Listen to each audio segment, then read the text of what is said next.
guys, this is David again.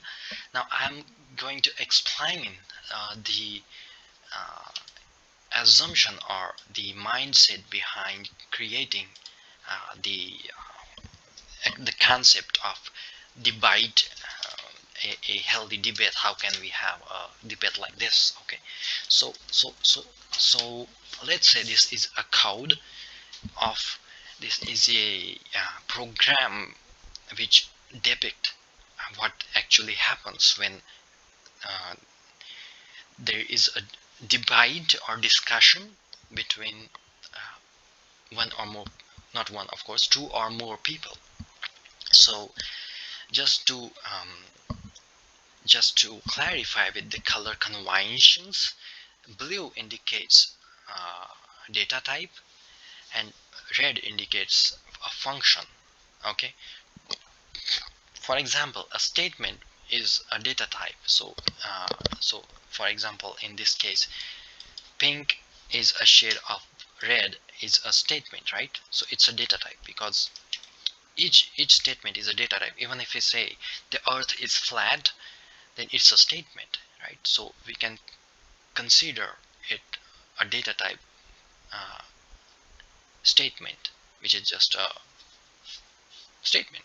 Okay, so and consensus statement is a variable. So we can say a consistent statement is equal to debate, and the input that this debate function is taking, so debate is a function, is one statement and then n minds. So for example, in the example we just discussed, in that there were four minds: Plato, Moses, Capel, and Tao, and there was one statement. There has to be just one statement getting inputted, getting input in a debate function, and that in this case the statement was pink is a shade of red. Now what happens inside debate is an opinion is generated by one mind on that statement. So mind one is a function. In case, for example, Moses's mind is a mind one function, we can say, and he processed this statement, which was pink is shade of red, and he generated an opinion which was a statement, and his opinion was something I don't remember now. What was it?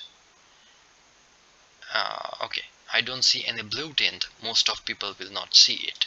Okay, so multiple, so each every mind generated at least one opinion here, at least one. There can be multiple, but so they generated at least one opinion. We are considering just one here, and they were all a statement.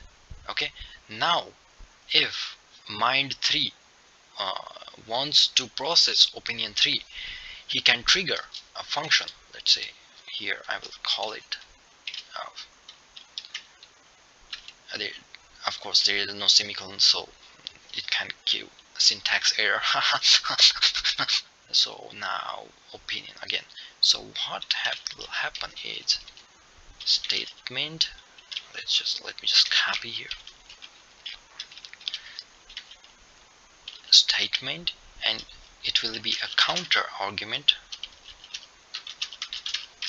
This has to be black because this is a variable. Black means variable or any statement in general kind of things, and then it will be mind, and it can be, let's say, mind 3,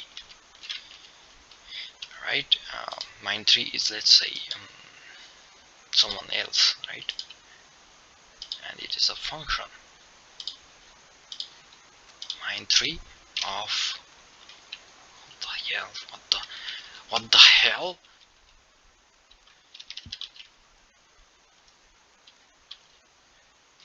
It has to be opinion 1. So what has happened here is mind 3 has invoked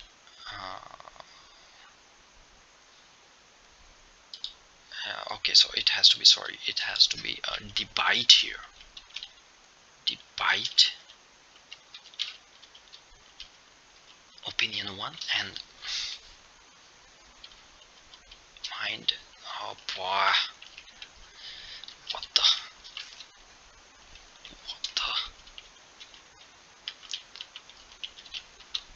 ये बारिश है तू मेरी बार. Hey, shut up, Sheila. Go stupid, shut up. I'm recording something. Oh, okay. Sorry, yeah. Mind 1 and statement. So, okay, no, there has to be just one mind 3.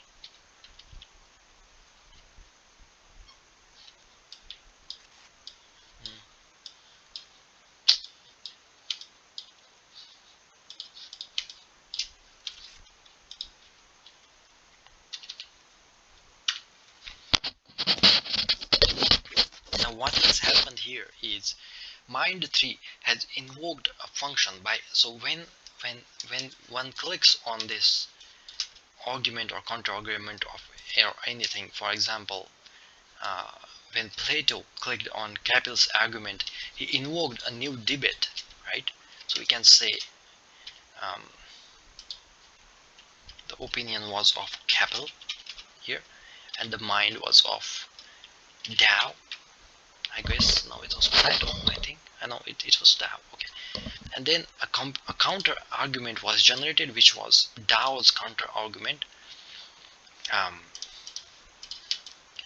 and then this was a new debate was triggered. Okay, then what has happened? It happened same thing here. It's a recursive function, right? So here it all happened, but of course it will not be so many minds here. There will be just one mind, and there will be just one opinion, which was this one, right? And that this counter argument. Okay, right? So if I write it down here again, it will be just a statement which is counter argument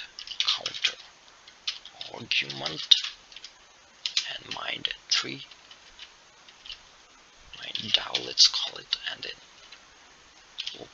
opinion Capel.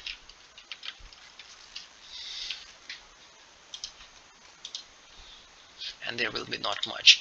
Now why? Now one might ask, like, come on, man, what the?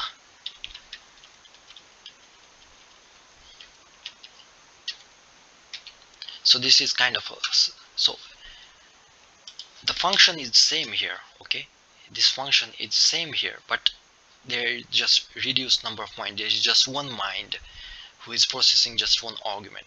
Now why that? Because we need to simplify something. Okay, we need to reduce this the kind of statements. So basically, what is the uh, if you think about it, what is the objective of a debate? The objective of a debate is to reduce the number of statements. Okay, for example, here we had three statements generated from one, and then out of three we again got back to one, which was the consensus, right? So let's say there are five people quarreling. Okay, you know, there are five people quarreling, and each one is having five different opinions, and then we debate and discuss. They eliminate um, the weaker arguments or the weaker ideas. They work together and they reach one idea which is agreeable to all, right? Maybe not agreeable, but something which they all can stand with, right? So the number of statements is reduced, number of yeah, arguments is reduced. So so we can say that the purpose or goal of a debate is to reduce number of arguments. So objective of this function, this divide function, is to reduce number of statements. In other words, we want more and more converging opinions. So for example, in this debate function, there are if there are n minds, then n this function, there are n opinions, but then when when somebody, one mind is um, debating on another's opinion, he's trying to eliminate it basically. So here what Capel and Dow are trying to do is eliminate the two different opinions they are having about the same thing. At the end of that debate, maybe one of the opinion will perish and other will live on, or both will perish and a new opinion will come up which will stand. For example, that's what happened here. So um, here Dow was in disagreement with Capel's argument, and Capel was partially agreeing with Dow's counter argument, and they worked together to generate a new statement. So out of two opinions or two statements, just one statement was generated. So so eventually, if this recurring function, if this goes on, then maybe at the end of the first invocation of this debate function might uh, what return a value, basically, which is a statement. You see, it returns a statement. So the first invocation of the first debate will return us will return a statement which is agreeable to all the minds involved, right? And it will, we can call it a consensus statement. Okay, now, so this is the fundamental idea behind the the concept of this whole what you can say, this whatever the concept behind the concept. Okay, so okay, there's another thing which I prepared. Yeah, so I'll cover it in a different one. So this is David. I'll see you in the next one.